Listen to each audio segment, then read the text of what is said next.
So if you get to this point and you're going to disk utility, and it's not showing you APFS,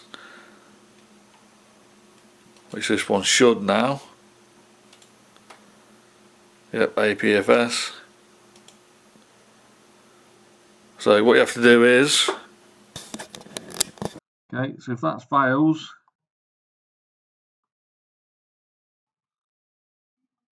you want to be going into getting a Windows computer. You might be able to do it on other computers, but obviously I'm doing this on Windows, so. But you can do it on other ones. CMD, run as administrator, disk part, disk part, list disk.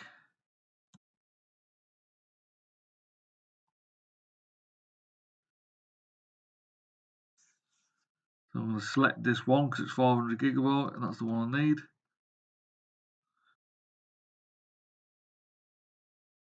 And then I'm going to clean it, which is going to get rid of everything that's on there, all the table. Then I'm going to put convert GPT in capitals. And that is it, done. You converted it to GPT and it should accept the GUID, GUID that APFS needs. So